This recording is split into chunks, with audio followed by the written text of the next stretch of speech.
Hey there everyone, welcome to Crappy Reviews, the home of no rules reviews. What does no rules reviews mean exactly? Well, honestly, it means whatever the hell I want it to mean. It's my channel, my rules. I don't adhere to any set professional standard. Pretty obvious. It's all raw in my own personal thoughts and opinions, and if you don't like it or don't agree, don't watch. It's really simple, but there's always some idiot who doesn't understand what optional content is. It means you don't have to watch it, folks. That simple. War never changes. Unless it does. In which case, war does change. But in any case, the folks at DICE have decided to change war, or at least look to the past for a change of pace with what war we actually played through. So today, I'm reviewing Battlefield 1 on the Xbox One. And as many of you know, I'm a newly converted Battlefield fan. I have to admit that the idea of having boots on the ground was really appealing to me. And so this was the first Battlefield game that I bought day one, because, hey, why not, right? I enjoyed the beta, boots on the ground, all sounded very good. Graphically, Battlefield 1 is one of the top 5 best looking games on Xbox One right now, right out of the gate. There is a grittiness to the graphics that really brings the game to realism, and it's amazing. It's stunning to look at. It's a very Saving Private Ryan type of look to it, and the game pulls it off nicely. And I am well aware that Saving Private Ryan is a World War II movie, and this is a World War I game. I will just speak in terms of grittiness and style. Now, the character models all look amazing, and what really makes the game feel authentic is the weapons, the dirt, the rust, the grime.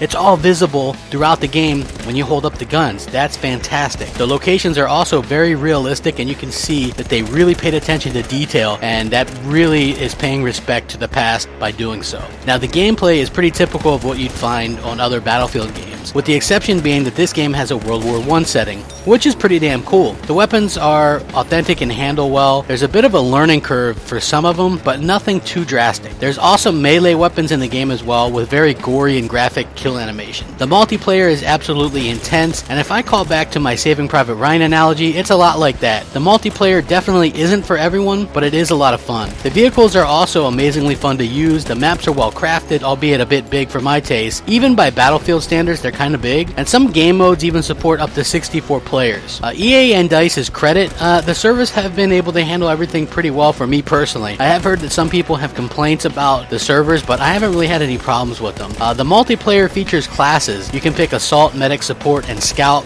and there's also Elite class, which is a pickup class, and I've only been able to get there once, but the Flamethrower is pretty damn beast to play as. Now, the campaign is really something special. You play 6 different characters in 6 different war stories. Each one has a different setting. Some of the stories are definitely heart-wrenching and very well done, all based on historical events as well. What's really cool about the game is that it actually teaches you about World War I. As a guy in my early 30s, I honestly couldn't tell you much about that war. I know, I'm kind of stupid, but it's an interesting thing to learn about and have fun at the same time, so they pull that off very, very well. Battlefield 1 is a breath of fresh air in an oversaturated futuristic shooter market. Props to EA and DICE for taking a risk on a war that most gamers probably have no idea about. They don't know anything about it, and they pulled it off wonderfully. Battlefield 1 is the boots on the ground shooter you've been looking for, and it gets a fantastic 9.25 out of 10. Please remember to comment, rate, subscribe, and thanks for watching. As always, rack 'em up, Crapgamer out.